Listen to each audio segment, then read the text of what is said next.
insecticides that have now been identified as the primary cause of bee colony collapse. That's the truth. These are all facts, data. Number three, myth number three, GMOs are proven safe to eat. The truth is that approved is not the same. On many long-term studies, including one conducted by the... Hang on. You want to talk politics? We can talk politics. Yeah, absolutely. Let's talk politics. We're talking about Debbie Wasserman Schultz and the political revolution right now. What revolution? The political revolution. It's a very loaded word, revolution. I remember one happening in 1917. So is there something similar? Where in 1917? Which one? Well, there's the one that I guess Bernie Sanders supports, using the word socialism. Or I mean, I'm a socialist. He's a socialist, right?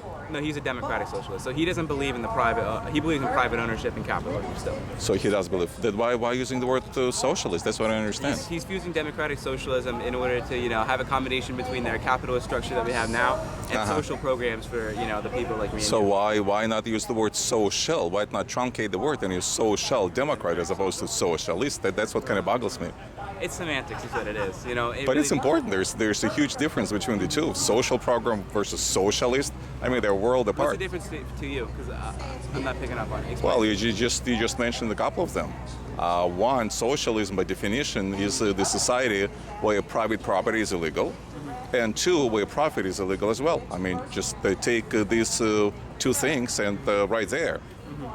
It's incompatible with capitalism because capitalism is. Do you think that'll ever happen in America? Socialism? Yeah. It depends on what you guys do. I'm not a socialist. I mean, if Bernie Sanders gets elected, actually, you know what? It's never going to happen in this country. That's why I'm fighting right now, so that maybe one day in the future, 2080, perhaps, maybe I could run for president and win. Sure, you can, but on what platform? Socialist platform or something different? Well, a people's platform. So, I heard the voices of today and yesterday from socialists, from Black Lives Matter, from Code Pink and Anti-War Group, from Puerto Rican rights activists, from anti-ICE immigrants, who are fighting against illegal deportations. It's about getting this unified, this group right here, unified behind one political, goal, which is to, have the political power in our hands, and to shift the negotiation from the top 1/10 of 1%, from those people who controlled the world, since the 1600s, and the exploitation of the South and North America. It's about getting that power back to our hands. And by the way, the reason the socialist revolution will never take place in this country is because of the Second Amendment. You think so? I'm sure so. Explain your thoughts. Well, it's very simple. Socialism is expropriation of somebody else's property. I mean, redistribution, nothing else but expropriation. I have my own business. If you come to me and tell me I'm taking your business, what is I'm going to do? Do you think we're just going to give it to you on the platter? Hell no. I'm going to fight for my business, and we have more arms in the hands of Americans than I guess maybe the rest of the world combined. Guns per 100 people. So, I mean, I'm going to fight. And you guys not going to take my business away from me. I mean, I live with two small business owners, my mom and her partner. They both own small businesses. And that's definitely something to think about. So, are your parents Republican or Democrats? They're, I think they don't identify with either party, but they voted Democrat, and they're going to vote for Hillary. They're going to vote for Hillary? Yeah. So they like high taxes, I guess, being small business people as they are? I mean, high taxes? Well, yeah. I mean, you know that when it comes to businesses, we in America, corporate America, pay the highest taxes in the world. I mean, the whole world. Japan used to be number one. Even the Japanese, after 20 years of stagnation, they lower their corporate taxes. If we have such high taxes, why do we have 62 million people, who are under the poverty line? Well, because the Democrats. Because they're not. Well, precisely. We live in a system that doesn't politically empower them. Think about this way. First of all, where does the tax money go? What happens to your tax money? Do you know? Drone strikes and imperialist wars across Iraq. Yeah. You think so? Yeah, you think so? I know my money goes towards it. Every time I get a paycheck, I think, wow, this went towards an AC-130 that bombed 100 people in Syria. That's what my tax dollars in do. Syria. Yeah. So, I mean, you So see... what am I supposed to do as a citizen? Well, first of all, Should I just sit by? well, first of all, as a citizen, you have to support our fight against, in this case, I mean, I come from a USSR originally, so Cold War was won. The Cold War was won precisely because the taxpayers' money went to the strong military, U.S. military, which eventually defeated. Virtually, it was bloodless war, but we had to invest lots of money to win that war. I mean, thank God it never turned hot. It was hot by proxy, but there was no direct confrontation between the United States and Russia. But we won the war, and it cost a lot of money. There was no other choice. So, what do you think about that? What, about war? Well, what do you think about you're talking about the money? That money, you are against money going into our military. I mean, this is one of the examples. Going to our military. I wouldn't, mind our money going towards national defense. But it's when the money goes towards killing innocent people is when I'm upset. Just like Philando Castile and Alton Sterling. Like that was money. So what do you think about what do you think about what happened in Orlando, for instance? In Orlando, for instance? Yeah, I mean, where innocent gay people, by the way, were murdered by totally intolerant people who just can't stand our values and our way of life. What do you think about that? Well, let me disseminate what happened in Orlando. No, I know that that's a tragedy, and it really did upset me a lot. It's worse than a tragedy. And a tragedy when the bus falls off the cliff. That's the tragedy. Tragedy when the plane crashes. That's the tragedy. It was a terrorist attack. So I wouldn't qualify it as a tragedy. It's a misnomer as far as I can say it.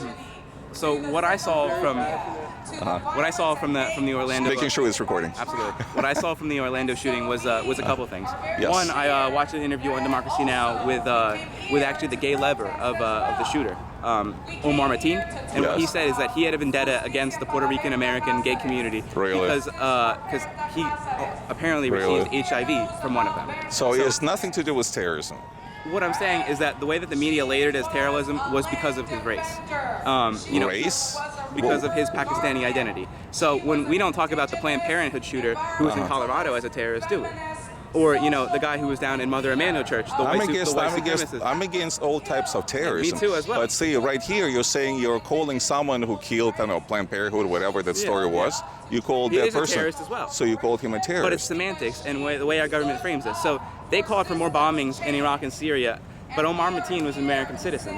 And he also stood with the New York. But didn't he pledge allegiance to ISIS while killing people while standing inside? I will not believe that until I hear the phone call. I want to hear the phone call from that first, but I know that our government lies to us very often.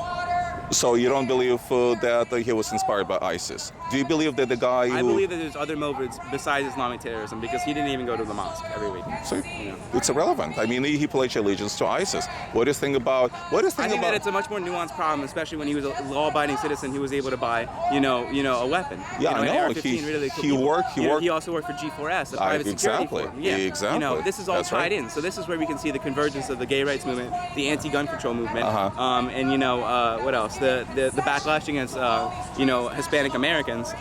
All of this comes together. So I think that it was less about Islamic terrorism and more about his personal vendetta against the gay community.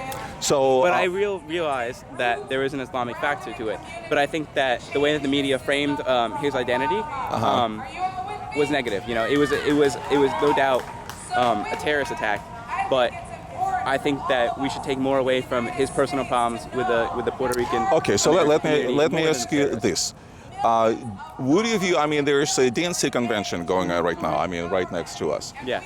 So far, not even once did they mention the threat of terrorism. Are you afraid of terrorism? I know that whether it be an Islamic terrorist or a white supremacist, they could shoot me at any day, at any moment. So in other words, I'm pacifist myself. I will use no violence, and I use only non-violent measures. But I know that I could be killed at any moment by somebody who decides to go like that. And you're okay with that? So you're okay? Okay with that, no. So you're okay to die for the cause just because you're a pacifist? If I come to you and let's say I'm a bad guy, and I come to you with a gun, and you're a pacifist, so you're willing to die just because you don't feel like defending yourself? Is that your kind of your premise? I haven't been put in a spot where I've had to defend myself, and I don't know what I will do. But you know, I know that I'm nonviolent, and I will try to de-escalate the situation. I had this way with words.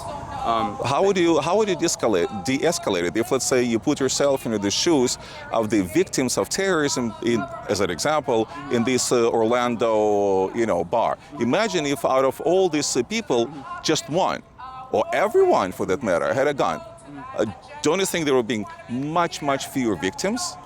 I think that more people could have been shot in there, and How I don't so? disagree with the Second Amendment. I stand for the Second Amendment because John F. Kennedy said, when you make peaceful revolution inevitable, violent revolution is on the table. And I think that statement, when Americans are pushed to the edge of the periphery and are pushed away, they'll commit these violent acts. But honestly, I think if somebody there had a gun, I think more people would be injured. How so? I think that if somebody there, shot in the crowd and killed Mateen, that would have been great. But I think that a shooter's chances of killing, Mateen in a crowded nightclub with, 150 people there, that would have caused potentially more violence. Well, there are people who cowered in the bathroom, for instance. The Mateen was right next door. Actually, there was a story of one guy who survived because the other corpses piled on top of him. Sure. How do you think that we should defeat Islamic terrorism, or defeat terrorism in general? I'll tell you how.